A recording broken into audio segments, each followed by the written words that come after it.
My name is Cortican and my matrix number is 10DP20F1058. I'm here to present to you Sistem Feudal di Eropah. Pendahuluan. Sistem feudal ditakrifkan sebagai sebuah kerajaan tempatan yang ditadbir oleh individu tertentu dan bukan wakil kerajaan pusat. Dalam sistem feudal, kedudukan seseorang individu adalah mengikut sistem kelas bersusun lapis mengikut hierarki. Persamaannya, feudal dilihat sebagai satu gabungan yang istimewa antara konsep pemusatan undang-undang diraja dan tradisi semula jadi sebuah organisasi dengan ikatan peribadi kesetiaan. Di Eropah, elemen ini datang dari Empire Rome dan latar belakang orang Jerman di Eropah Utara. Di Jepun, berakar umbi sejak zaman Kamakura. Isi penting: pemilikan tanah. Di England, golongan Knight menerima anugerah tanah bagi perkhidmatan mereka. Mereka mengawal petani yang bekerja di tanah mereka.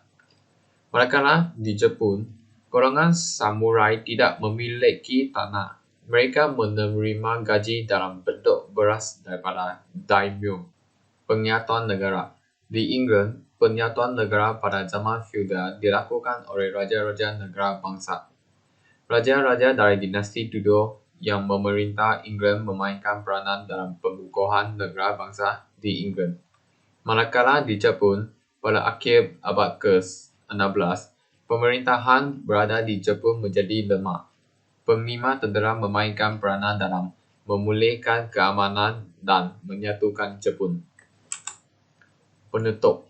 Terdapat persamaan dan perbezaan dan pengamalan sistem feudal di England dan Jepun.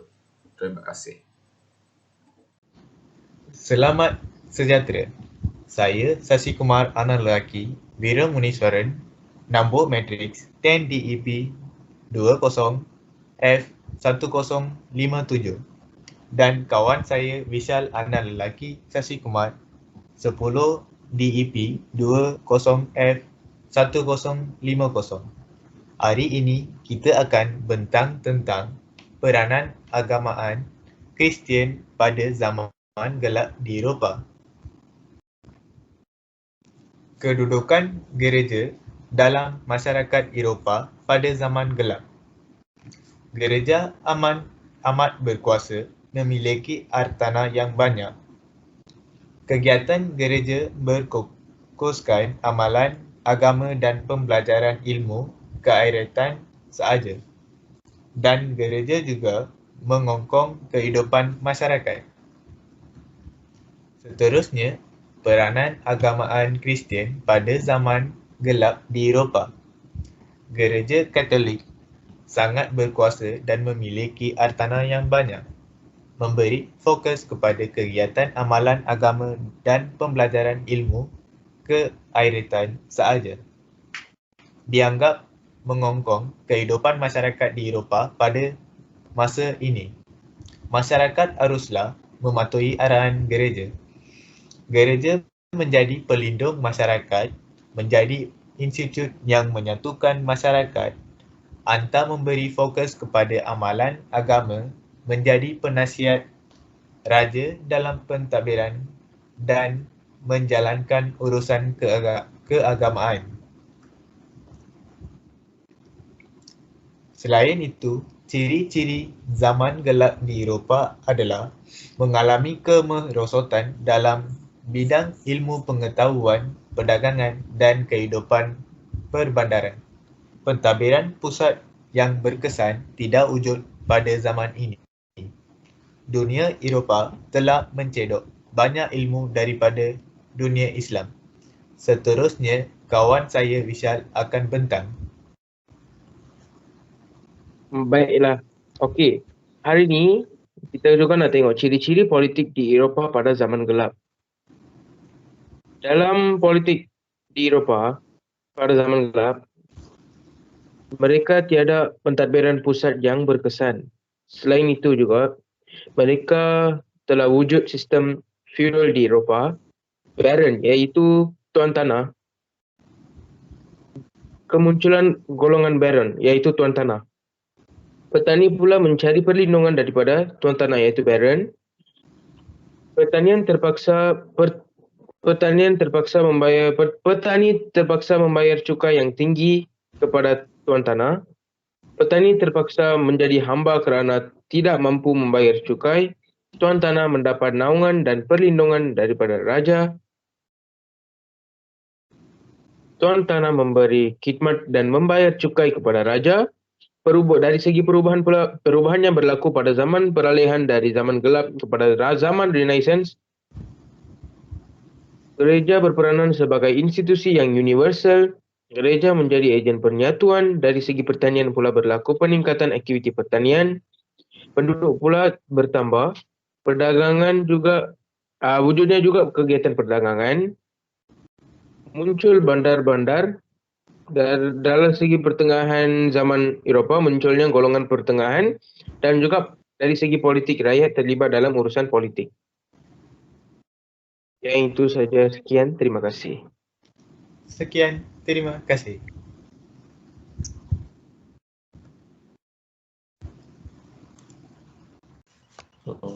Selamat pagi, salam sejahtera. Nama saya Leong Hao.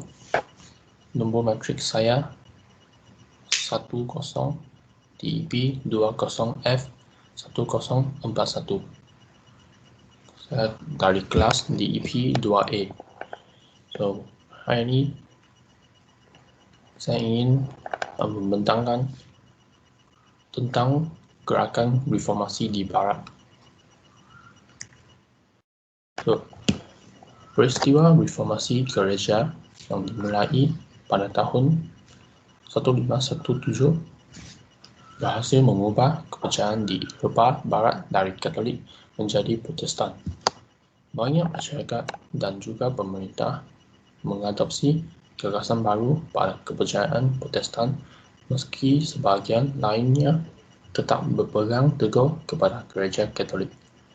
Perkara ini menyebabkan reformasi gereja kemudian. Apakah reformasi gereja? Reformasi gereja adalah upaya perbaikan dan kembali pada ajaran gereja yang lurus.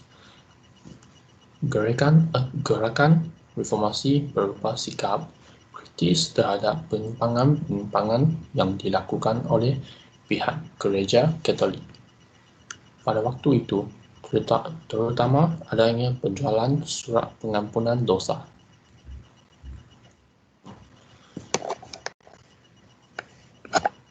Sebelum kita menceritakan tentang pergerakan reformasi di Barat, kita memahami latar belakang gereja Katolik terlebih dahulu.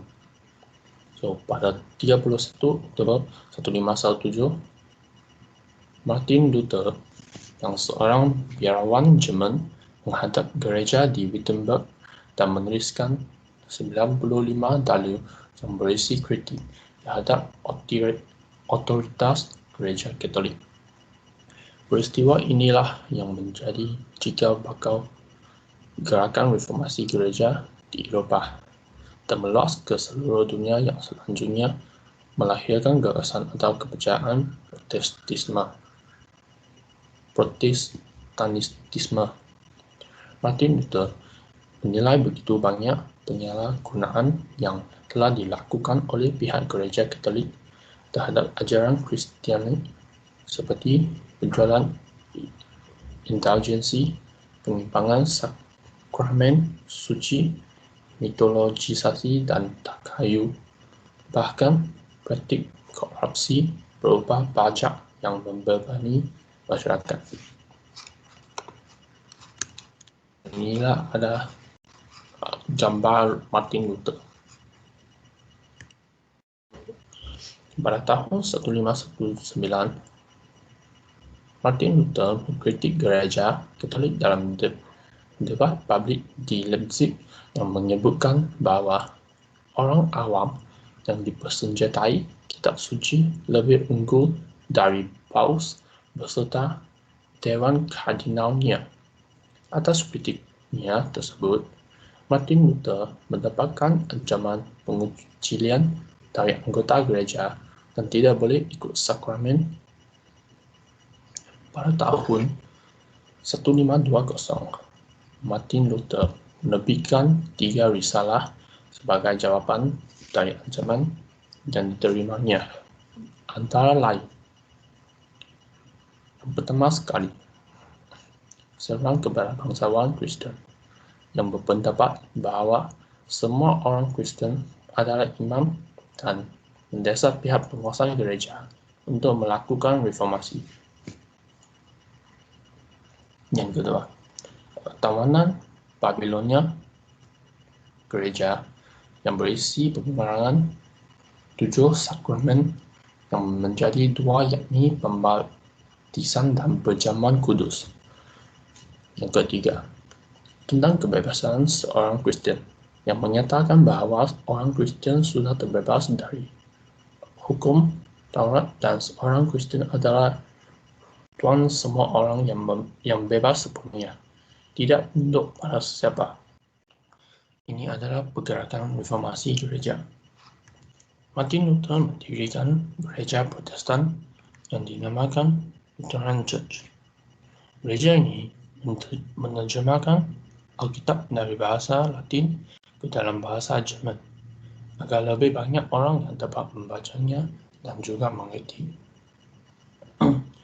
Hingga abad ke-16, gagasan Martin Luther tersebut semakin berkembang dan tersebar ke seluruh dunia menjadi sebuah reformasi yang juga menimbulkan revolusi, perang, dan persekusi. Berikut beberapa catatan peristiwa sejarahnya.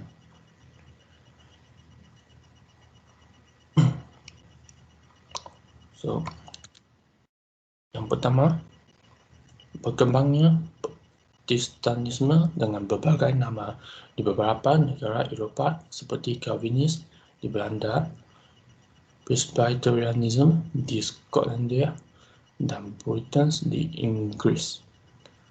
Kedua, terdapat beberapa konflik agama di Perancis yang berujung perang. Yang ketiga, Spanyol dan Perancis berperang melawan Protestan Belanda.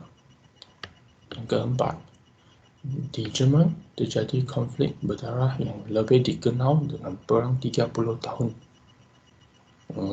Bermula dari tahun 1618 hingga tahun 1648 dan menewaskan sekitar 75 juta jiwa. Dan ini adalah gambar Lutheran Church. Ini adalah peristiwa yang ingin saya membentangkan pada hari ini. Terima kasih. Halo, nama saya Lawrence Lee Jia-hen.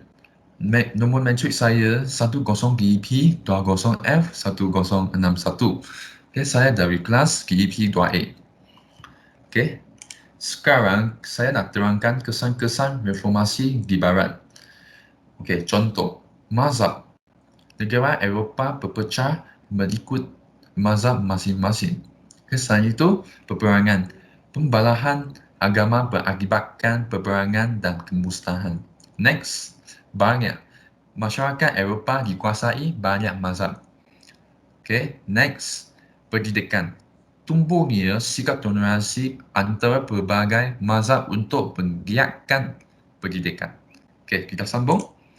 Sebab setiap mazhab berusaha menyebarkan fahaman masing-masing. Okay, cabar. Kuasa gereja telah dicabar secara terbuka. Kuasa gereja terhadap kerajaan semakin kekurangan.